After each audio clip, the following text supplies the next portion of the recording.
তো আরেকজনের কথা জানতে চাই, আপনার জীবনে দেখা প্রথম সেরা সুন্দরী মৌছামান্দ্রা গ্রামের পথে তিনি ছিলেন হেনা। হেনা ছিল আমার, এই যে বাতেন বললাম না, আমার বন্ধু, ওর বোন, আচ্ছা, ওর বড় বোন। কিন্তু ওরা দুজন এক ক্লাসে পড়তো আমার সঙ্গে, ওই কাজী পাগলা এটে ইনস্টিটিউশনে। যেরকম আপনি আপনার বোন মনিও বোধহয় একই মনি রকম। তখন ঠিক আমার সঙ্গে পড়ে না, ও ঢাকায় থাকতো। আচ্ছা আচ্ছা। হ্যাঁ, ও ঢাকায় থাকতো। মনি, তারপর আমার এক খালা বিনা, আমরা এক ক্লাসেই পড়তাম। আচ্ছা হ্যাঁ, মনি এবং বিনা যে স্কুলে পড়তো, বিনা হচ্ছে আমার খালা, ও এখন ফ্লোরিডাতে থাকে। ওই খালা, মনি এবং পপি, ববিতা তার নায়িকা নাম, ববিতা। একই স্কুলে একই ক্লাসে পড়তো। আমাদের মনিজার রহমান আমাদের স্কুল। গ্যান্ডেরিয়ার মানুষেরা, মনিজিয়া রহমান গার্লস স্কুল। তো ওই যে হেনা, সে ছিল ওর বন্ধুর মানে আমার বন্ধুর বড় বোন, আমাদের সঙ্গেই পড়তো। ক্লাস 3-তে এসে ওই স্কুলটায় ভর্তি হয়েছিল। মানে ওই বয়সে আমি ওর মতো, মানে ওই বয়সের অনেক দিন পর পর্যন্ত আমি ওর মতো সুন্দরী মেয়ে আর দেখিনি। তো সুন্দরী মেয়েরা ছোটোবেলা থেকেই টের পায় যে তারা সুন্দর, তারা একটু অহংকারী হয়, কারো দিকে তাকায় না, আমাদের দিকে তাকাতো না, আমি খুব তাকাতাম। একদিনের একটা কথা মনে আছে, টিফিন পিরিয়ড, তখন মুরুলি ভাজা বলে একটা খাবার ছিল, তোমরা জি জি, দেখেছো কিনা আমি অনেক জানি রঙের না। আর কি, অনেক লাল কমলা কমলা, হ্যাঁ, এরকম, এইসব রঙের হয়। সাদা। এখন বৈশাখী মেলাতে পাওয়া যায়, জি জি। আগে সারা বছরই পাওয়া যেত গ্রামের বাজারগুলোতে। একদিন দেখি হেনা মুরুলি ভাজা খাচ্ছে তার টিফিন পিরিয়ডের সময়। তো আমি তার দিকে তাকিয়ে আছি। ও ভেবেছে আমি খুব লোভীর মতো তাকিয়ে আছি, আমাকে বলছিল, খাবা একটা? এইটুকু আমার মনে আছে।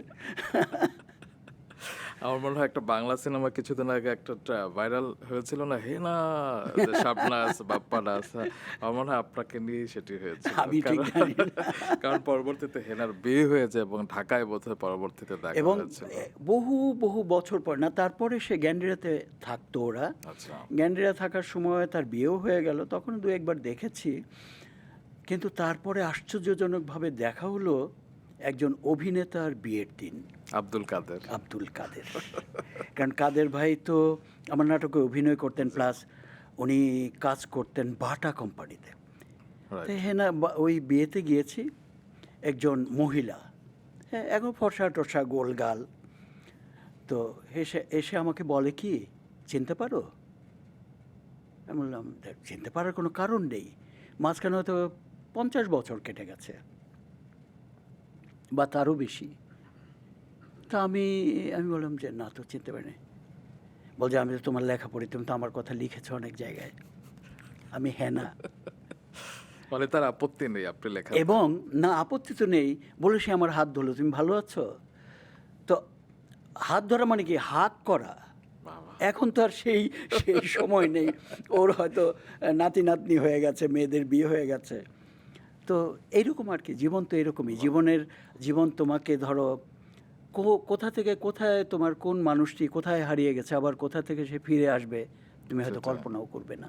আসলে বসন্তগুলো এভাবে ফিরে ফিরে আসে, কিন্তু যেখানে থাকবার কথা সেখানেই বোধহয় সুন্দর।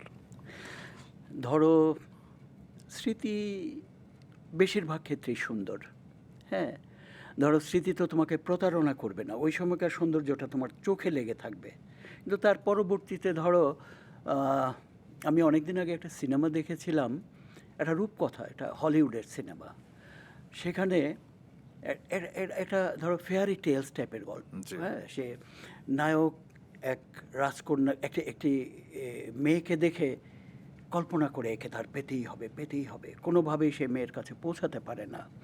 তো তারপরে সে ব্ল্যাক ম্যাজিকের ব্ল্যাক ম্যাজিক শেখে, যে ওই ম্যাজিক করে মেয়েটিকে তার পেতে হবে। তো ওই করে করে করে করে অনেক অনেক দিন কেটে গেছে, জীবন থেকে অনেক বছর কেটে গেছে, 70, 80, 100 বছর কেটে গেছে। তারপরে মেয়েটি তার কাছে ফিরে, কিন্তু তখন তার এত বীভৎস চেহারা, ছেলেটি পালাবার চেষ্টা করছে। কি দারুণ। হ্যাঁ, তো জীবন কিন্তু তোমাকে, ধরো, বহু সৌন্দর্য আছে, যেটা বহু বহু সৌন্দর্য আছে যেটা তুমি পরবর্তীতে তুমি একটু, আরে এই দেখে আমি মুগ্ধ হয়েছি, এরকম ধাক্কা জীবনে লাগতেই পারে।